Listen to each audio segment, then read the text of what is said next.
This is a Windows Phone 7 game review of Botchee 4x4, which is available in the marketplace for $1.99, or there's also a light version of the game. So what it is a little competitive game that you can play against the computer or play against the robot. So you can choose from different robots if you want to play against them, and they all go up in difficulty, so Bot 3 is the toughest to play against. So it's not really clearly labeled, but you'll figure that out soon enough. And then you can add a person.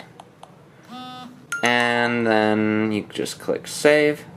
And you can also add multiple people, like you can have a match of 3 going if you want.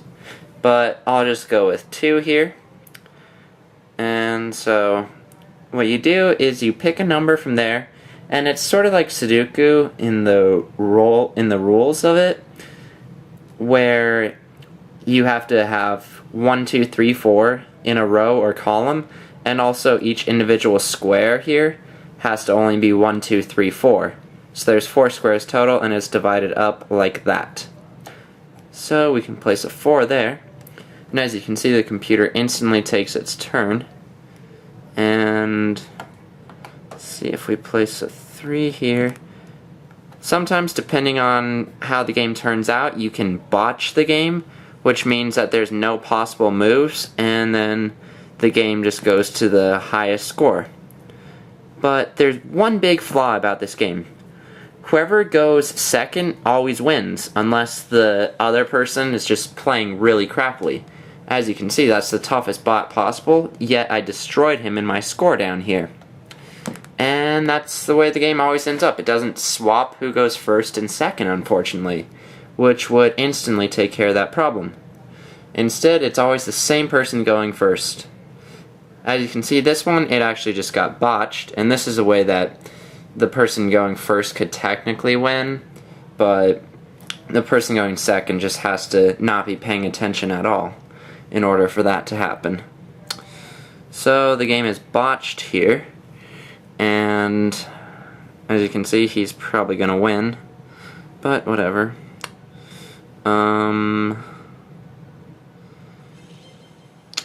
So he won by a little, but as you can see, just because of my carelessness of placing numbers, it was impossible to actually complete the puzzle, so that means it's botched. And so you play 7 rounds there, and whoever wins the most is the winner. There's also 2 other game modes there. There is the quick match and single game, and those kind of just shake up the gameplay. And you can also, of course, play against your friends, which will make it more interesting, or add 3 people to the game. But unfortunately, since the person that goes second, if you're just playing with 2 people, always wins, unless they're just completely stupid and not actually playing the game is pretty much useless, which is really unfortunate, because it could be a cool game, and it could be pretty fun to play, but unfortunately it's not, and that kind of sucks. There's a little scoreboard that you can look at in the main menu there, and you could keep track of some of your scores there if you want to do that, but unfortunately with that bad gameplay, I can't really recommend this game. Nevertheless, you can find Botchee 4x4 in the marketplace for $1.99, or the light version for free.